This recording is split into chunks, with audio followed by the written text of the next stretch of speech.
अब आपको लेकर चलेंगे प्रयागराज। मोहम्मद मोइन इस वक्त हमारे साथ मौजूद हैं और मोहम्मद मोइन, आज उत्तर प्रदेश प्रयागराज में सबसे ज्यादा पत्थर चलने की तस्वीरें देखने के लिए मिली। फिलहाल वो अटाला इलाका जहां पर सबसे ज्यादा हुड़दंग मचा, हालात अब कैसे हैं? देखिए, अगर प्रयागराज की बात करें तो यहाँ हालात अब काबू में आ चुके हैं। हालात काबू में ज़रूर आ चुके हैं, लेकिन हालात पूरी तरह से सामान्य नहीं है। ये वो पीछे का इलाका है जिसे अटाला कहा जा सकता है, और यहाँ से 500 मीटर दूर पर वो जगह है जो इस्लामिया तिराहा है, जहाँ पर सबसे पहले प्रदर्शन किया गया और वहीं से हिंसा की शुरुआत हुई। लेकिन इस तरफ जाने वाले जो भी रास्ते हैं उन्हें बैरिकेड करके बंद कर दिया गया है। पैदल भी लोगों को आने जाने की इजाज़त नहीं दी जा रही है।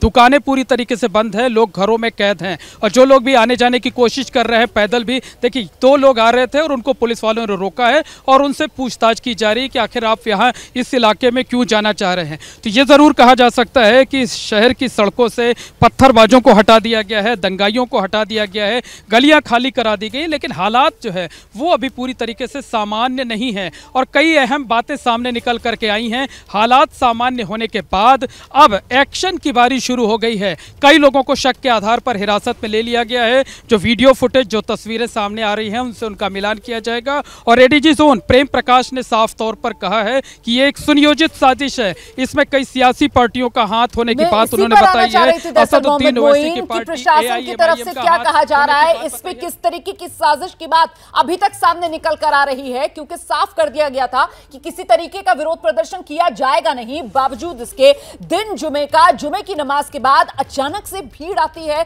और बढ़ती चली जाती है, और फिर ये प्रदर्शन, उग्र प्रदर्शन।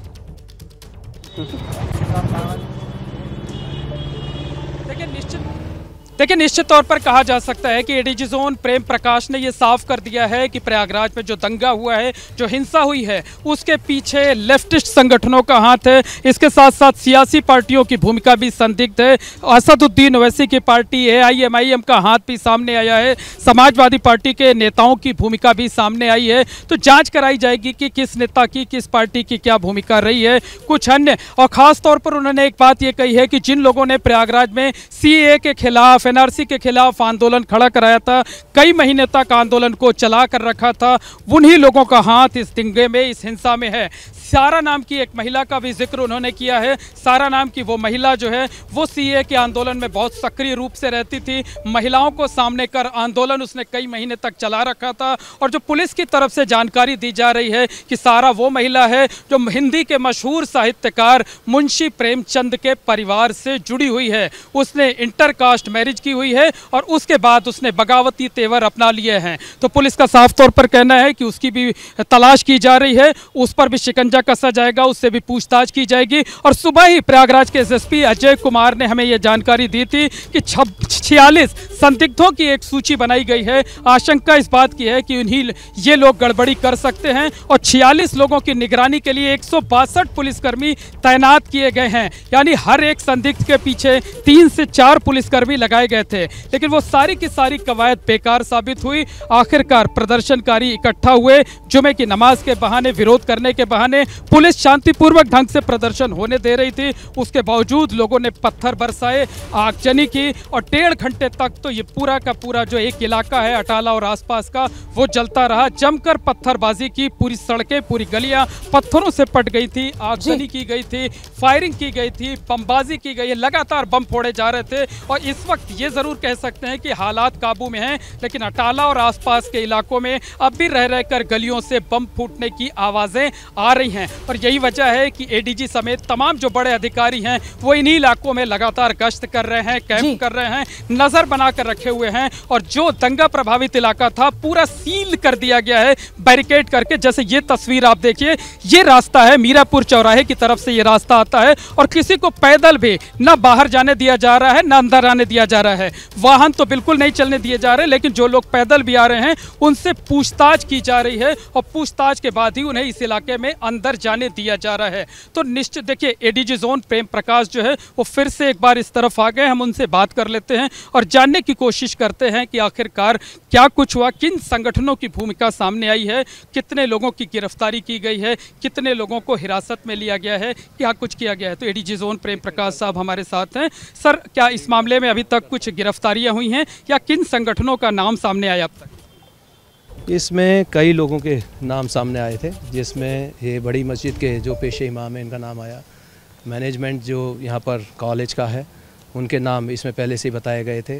जो मस्जिदिया में जो जुमा की नमाज के बाद इनका एक मिला था कि ये लोग इकट्ठा हो सकते हैं, तो इन लोगों ने भी कोई प्रयास नहीं किया। पहले इन्होंने आश्वस्त किया था कि ऐसा कुछ नहीं होगा। यहाँ अली अहमद जो पेशे इमाम है इनका नाम सामने आया था। शाह आलम जो प्रेसिडेंट AIMIM के मुस्लिम एक्टिविस्ट हैं, जीशान रहमानी का नाम आया। उमर खालिद जो एक्टिव थे, इन्होंने सोशल मीडिया पर भी पोस्ट डाली थी। सारा अहमद ने भी सोशल मीडिया पर पोस्ट डाली। डॉक्टर आशीष मित्तल, और इसमें कई ऐसे संगठन जो यहाँ आसपास जो कार्य कर रहे हैं, जिसमें पॉलिटिकल संगठन जैसे समाजवादी पार्टी के जो लोकल एक्टिविस्ट हैं, जो यहाँ के जो पार्षद हैं, उनका भी यहाँ पर देखने में आया कि इन लोगों ने भड़काने में और लोगों को आगे करने में, छोटे छोटे बच्चों को आगे कर पथराव कराया है। MIM का भी नाम सामने, इसमें AIMIM के भी जो है ये शाह आलम थे, उनका भी नाम आया और कार्यकर्ता भी इसमें रहे हैं। क्या अभी तक कुछ गिरफ्तारियाँ की गई हैं या कुछ लोग हिरासत में लिए गए? अभी इसमें हमारी टीमें फील्ड में हैं, हम खुद यहाँ पर खड़े हुए हैं चौराहे पर, तो अभी जितनी भी टीमें अभी रिपोर्ट करेंगे उसके बाद इसका बताया जा पाएगा, कड़ा एक्शन लिया जाएगा। हाँ, इसमें सभी ये बता दिया गया है कि कहीं भी कोई बदमाशी करता है उसके खिलाफ जो भी बल प्रयोग हो सकता है वो किया जाए और इसमें गिरफ्तारी की जाए। जिन लोगों के नाम सामने आए हैं, जो पहचान लिए गए हैं, उनके गिरफ्तार की जाए। तो ADG जोन प्रेम प्रकाश एक बार फिर से उन संगठनों का नाम दोहरा रहे हैं, उन व्यक्तियों का नाम दोहरा रहे हैं जिनकी इस दंगे में, इस हिंसा में भूमिका रही है, और साफ तौर पर उनका कहना है कि कई लोगों की पहचान की जा चुकी है, उनकी गिरफ्तारी की कोशिश की जा रही है। जो टीमें हैं वो लगातार दबिश दे रही हैं और शक के आधार पर कुछ लोगों को हिरासत में भी ले लिया गया है, उनसे पूछताछ की जा रही है। इसके साथ साथ जो तस्वीरें सामने आई हैं, जो वीडियो फुटेज सामने आए हैं, उनके जरिए भी दंगाइयों की, हिंसा करने वालों की, पत्थरबाजों की पहचान की जा रही है और उसके आधार पर सख्त कार्रवाई की जाएगी और दोषियों के घर पर बुलडोजर चलेगा, उनको कतई बख्शा नहीं जाएगा। NSA के तहत भी उनके खिलाफ कार्रवाई की जाएगी। बिल्कुल, कुल मिलाकर मोहम्मद मोइन ये कहा जा सकता है कि आज से ठीक एक हफ्ते पहले तारीख 3 जून थी, दिन यही शुक्रवार का था। कानपुर में जिस तरीके का मॉड्यूल देखने के लिए मिला, बिल्कुल वैसे ही हिंसा का ये मॉडल एक तरीके से आज जो रिपीट हुआ प्रयागराज, उसी तरीके से पत्थर चले, उसी तरीके से नाबालिग, वो 12 साल से लेकर 14 साल तक के बच्चे जिनके हाथों में पत्थर थे और वही पत्थर चलाते हुए नजर आए, अपने चेहरे को ढके हुए। मोहम्मद मोइन। जी बिल्कुल, साफ कहा जा सकता है कि प्रयागराज में आज जो पत्थरबाजी हुई, इसमें खास बात ये देखने को मिल रही थी कि जो भीड़ थी, भीड़ में आगे की तरफ छोटे बच्चों को किया गया था। वो बच्चे जो 12 साल से लेकर के 15 साल 16 साल तक के थे, जिन्हें शायद इसके अंजाम के बारे में भी जानकारी नहीं होगी, और ज़्यादातर वो बच्चे आगे थे जिन्होंने अपने चेहरे पर नकाब लगा रखा था, चेहरे को रुमाल से या कि गमछे से ढक रखा था। मतलब उनको इस बात की हिदायत दी गई थी कि आपकी पहचान हो सकती है, आपके खिलाफ कार्रवाई हो सकती है। और वही बच्चे लगातार बेखौफ होकर पुलिस से 1.5 से 2 घंटे तक मुकाबला करते रहे, लगातार पथराव करते रहे, आगजनी की गई, तोड़फोड़ की गई। लगातार पुलिस के साथ जो है वो बराबरी का मुकाबला बच्चों को सामने रख करके किया गया है। तो निश्चित तौर पर जैसा अभी ADG जोन प्रेम प्रकाश ने कहा कि एक मस्जिद के पेश इमाम की भूमिका संदिग्ध है और एक कुछ और लोगों की भूमिका संदिग्ध है। असदुद्दीन ओवैसी की पार्टी AIMIM के कुछ नेताओं का नाम सामने आया है, समाजवादी पार्टी से जुड़े कुछ नेताओं का नाम सामने आया है, और इन सब लोगों की एक सूची तैयार की जा रही है